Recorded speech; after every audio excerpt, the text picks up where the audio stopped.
87ാമത് Mar Thomas ശ്ലീഹയുടെ Kanakamala Kurisumudi നോമ്പുകാല തീർത്ഥാടനം ഫെബ്രുവരി 15 ഞായറാഴ്ച ആരംഭിക്കുമെന്ന് ഭാരവാഹികൾ വാർത്താസമ്മേളനത്തിൽ അറിയിച്ചു. തീർത്ഥാടനത്തോടനുബന്ധിച്ച് ഫെബ്രുവരി 13 വെള്ളിയാഴ്ച കുരിശുമുടിയിൽ കൊടിയേറ്റമുണ്ടായിരിക്കും. ഞായറാഴ്ച ഉച്ചതിരിഞ്ഞ് 3-ന് തൃശൂർ അതിരൂപതയിലെ തീർത്ഥാടന കേന്ദ്രമായ വേലുപ്പാടം സെന്റ് ജോസഫ് ദേവാലയത്തിന്റെ അൾത്താരയിൽ നിന്നും പകരുന്ന ദീപം നിരവധി വാഹനങ്ങളുടെ അകമ്പടിയോടെ കൊടകര, വല്ലപ്പാടി പള്ളികളിലെ സ്വീകരണങ്ങൾ ഏറ്റുവാങ്ങി കനകമല തീർത്ഥാടന കേന്ദ്രത്തിൽ എത്തിച്ചേരുന്നു. ഇരിഞ്ഞാലക്കുട രൂപതാ മെത്രാൻ മാർ പോളി കണ്ണൂക്കാടൻ ദീപം ഏറ്റുവാങ്ങി നിലവിളക്ക് തെളിയിച്ച് 87ാമത് കുരിശുമുടി തീർത്ഥാടനം ഉദ്ഘാടനം ചെയ്യും. തുടർന്ന് കുരിശുമുടിയിൽ ദീപം തെളിയിച്ച് കുർബാന അർപ്പിക്കുന്നു. തീർത്ഥാടന കാലത്ത് കുരിശുമുടിയിൽ എല്ലാ ദിവസവും രാവിലെ 6-നും വൈകിട്ട് 7-നും ദിവ്യബലി ഉണ്ടായിരിക്കും. വെള്ളിയാഴ്ചകളിൽ 11-നും ഞായറാഴ്ചകളിൽ രാവിലെ 9-നും കുർബാനയും മറ്റ് തിരുക്കർമ്മങ്ങളും ഉണ്ടായിരിക്കും. തീർത്ഥാടന നാളുകളിൽ രാത്രി 10 മണിവരെ മലമുകളിലേക്ക് വഴിവിളക്ക് സൗകര്യം ഉണ്ടാകും.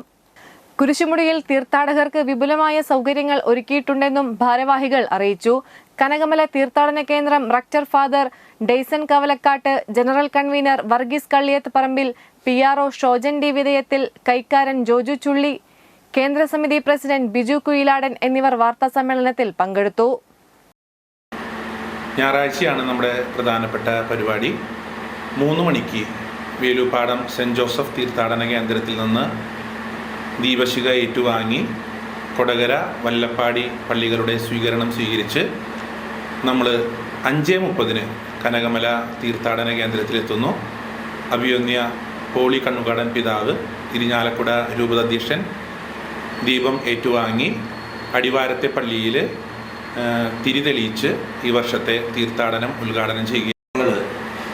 എല്ലാ ദിവസവും 6 മണിക്ക്, രാവിലെ 6 മണിക്കും അതുപോലെ തന്നെ വൈകിട്ട് 7 മണിക്കും കുർബാനകൾ ഉണ്ടായിരിക്കും.